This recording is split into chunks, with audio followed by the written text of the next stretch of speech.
Programme किया। मेरे भाइयों, इन मदरसों में यही बातें सिखाई जा रही है। वो चंदा के ताल्लुक से भी बच्चों ने एक मुकालमा पेश किया, वो एक मंजर कशी की है। तो लोग समझते हैं हम कमाते हैं, हम पैर में काम करते हैं, लावनी करते हैं, पैर उठाते हैं, कोठी में भरने से पहले पूरे मुल्ला जी पहुंच जाते हैं। ये अल्लाह की तरफ से बहुत बड़ा इनाम है कि ये उस्ताद, ये मदरसे वाले हमारे पास आ जाते हैं। अल्लाह की तरफ से बहुत बड़ा इनाम है। अगर ये नहीं लेने वाले तो मेरे अजीजों, नहीं कहा जा सकता कि आपकी तारीख कैसे लिखी जाए, आपको लोग किस नाम से याद करें, नहीं कहा जा सकता।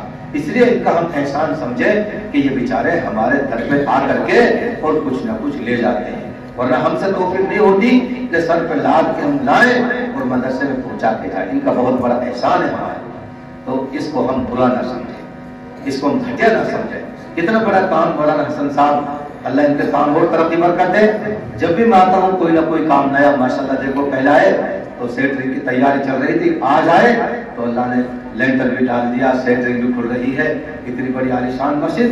ये सब आपके हमारे सब के ताउन से ये काम चल रहा है। अल्लाह ताला इसमें मजीद तरक्की नसीब फरमाए। मेरे भाइयों, कुछ बातें और भी अर्ज करनी है। एक बात ये अर्ज करनी है, इन मदरसों में अकाइद की इस्लाह भी की जाती है, अकाइद दुरुस्त कराए जाते हैं। और सबसे अहम मसला वो अकीदे का है। जब अकीदा खराब हो जाता है तो फिर नमाज भी खराब, रोजे, ज़कात, सारी चीज खराब हो जाती है। हमको अपना अकीदा दुरुस्त करने की जरूरत है। और अकीदा क्या है हमारा बुनियादी? ला इलाहा इल्लल्लाह मुहम्मदुर रसूलुल्लाह सल्लल्लाहु अलैहि वसल्लम। अल्लाह के अलावा कोई माबूद नहीं, कोई पूज्य प्रभु नहीं, कोई जी लगाने के काबिल नहीं। एक हमारा अकीदा, अल्लाह के अलावा कोई है ही ना कि जिसके सामने हम सर झुकाएं, जिससे हम मांगे।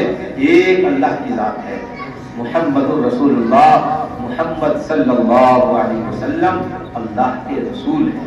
क्या है बोलो? दोनों बातों का नाम ईमान है। अल्लाह को तो सारी दुनिया मानती है। किसी आप बाबा जी के पास बैठो, पंडित जी, बाबा जी, हाँ जी, पानी कौन बरसाता है? परमात्मा, ईश्वर, अल्लाह, गॉड, भगवान।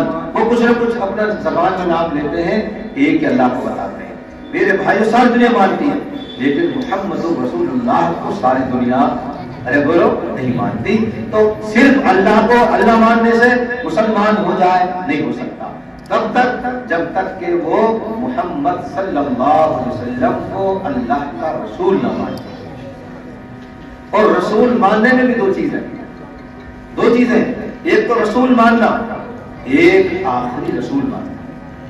आपके बाद कोई नया नबी, बोलो भाई, कोई सच्चा नया नबी नहीं आएगा। कोई नया नबी तो सच्चा नहीं बल्कि क्या आएगा वो, बोलो भाई, झूठा होगा। हम उसकी नबूवत को मुस्तरद कर देंगे, रिजेक्ट कर देंगे, धुतकार देंगे। अल्लाह के नबी अलैहिस्सलाम के बाद इस धरती पर कोई सच्चा नबी नहीं। अलबत्ता अल्लाह के नबी ने फरमाया कि मेरे बाद 30 झूठे नबी आ गए। कितने? 18 तो आ गए, जिनके मुंह पर और कितने आगे बोलो भाई? 18 झूठे नबी तो आ गए, अभी तो 12 और आने वाले। रोज बरोज कोई ना कोई नबी बनने का दावा कर देता है। एक नारायण अभी बिहार में वो कह रहा है कि मैं इमाम मेहदी हूँ। अरे क्या कह रहा वो? इमाम मेहदी हूँ।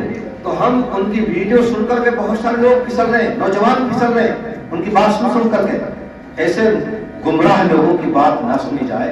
और मैं आपको इमाम मेहदी की पहचान बताऊं, अगर शकील के अंदर वो बातें पाई जाएंगी, शकील बिन हनीफ जो बिहार का एक लड़का है, वो कहता है इमाम मेहदी हूं, अगर वो निशानी पाई जाएंगी हम भी कह देंगे भाई ठीक है मान लो। जब वो निशानी नहीं, हम कैसे मान लेंगे? तो एक तो आप याद रखें कि इमाम मेहदी अलैहिस्सलाम कुर्बे क़यामत में आएंगे, नजदीक आएंगे, मदीना मुनव्वरा में पैदा होंगे। कहां पैदा होंगे भाई? जोर से बोलो। अच्छा जी, ये कहां पैदा हुए? बिहार में। प्रोजेक्ट जो इमाम मेहदी आएंगे उनका नाम होगा मोहम्मद। क्या नाम होगा? इसका नाम है हनीफ, तो इमाम मेहदी नहीं। इसका नाम है शकील, तो इमाम मेहदी नहीं है। मोहम्मद का जो बाप होगा उसका नाम अब्दुल्ला, इसके बाप का नाम हनीफ है। तो बताओ भाई ये फिर इमाम मेहदी कैसे हो गया? समझ में आ गई बात? तो आपको मोटी मोटी सी बात यह है, जो इमाम मेहदी होगा उसका नाम मोहम्मद होगा और हमारे नबी का नाम भी। बोलो हमारे नबी का नाम भी मोहम्मद।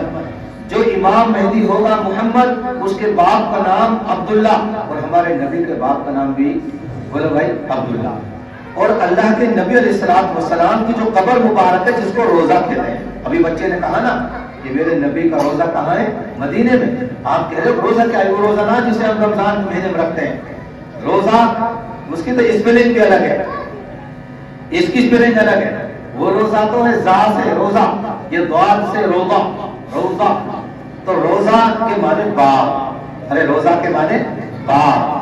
तो अल्लाह के नबी अलैहिस्सलाम की जो कब्र मुबारक है और कब्र मुबारक से जो आपका मिंबर शरीफ है, इसके दरमियान जो जगह है वो सारी जन्नत के बागों में से एक बाग है।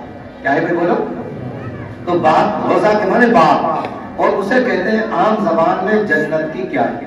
क्या बोलते हैं भाई? हाजी लोग जाते हैं उम्रा करने वाले, जन्नत की क्यारी। तो अल्लाह के नबी अलैहिस्सलाम जन्नत के बागों में से एक बाग में आराम फरमाए। आपकी कब्र मुबारक वो रोजा यानी जन्नत का एक बाग, और आपकी कब्र मुबारक से लेकर के जहां मिंबर है, जहां इमाम खड़े होते हैं, वहां तक वो सारी जगह क्या कहलाती है? जन्नत की क्यारी, जन्नत के बागों में से एक बाग। तो अल्लाह के नबी अलैहिस्सलाम का जो रोजा अक़दस है, जो गुंबद है हरा, जिसको गुंबद खजरा भी कहते हैं, सब्ज गुंबद भी कहते हैं, हरा गुंबद भी कहते हैं, जो गुंबद बना हुआ है, उसके नीचे आप अलैहिस्सलाम की कब्र मुबारक है। और कब्र मुबारक एक नहीं बल्कि उसमें 3 कब्र है। कितनी कब्र है भाई? 3 कब्र। पहली कब्र अल्लाह के नबी अलैहिस्सलाम की है, दूसरी कब्र अबू बकर सिद्दीक रज़ियल्लाहु ताला अन्हु की है, तीसरी कब्र हजरत उमर फारूक रज़ियल्लाहु ताला अन्हु की है। और वो कब्र इस तरतीब से है कि पहले अल्लाह के नबी अलैहिस्सलाम की कब्र है ऐसे, फिर अबू बकर सिद्दीक रज़ियल्लाहु ताला अन्हु की, फिर ऐसे उंगली लगाएं, यानी जहां से हुजूर अकरम सल्लल्लाहु अलैहि वसल्लम के घुटने मुबारक शुरू होते हैं वहां हजरत अबू बकर सिद्दीक रज़ियल्लाहु ताला अन्हु का सर मुबारक है। जहां से हजरत अबू बकर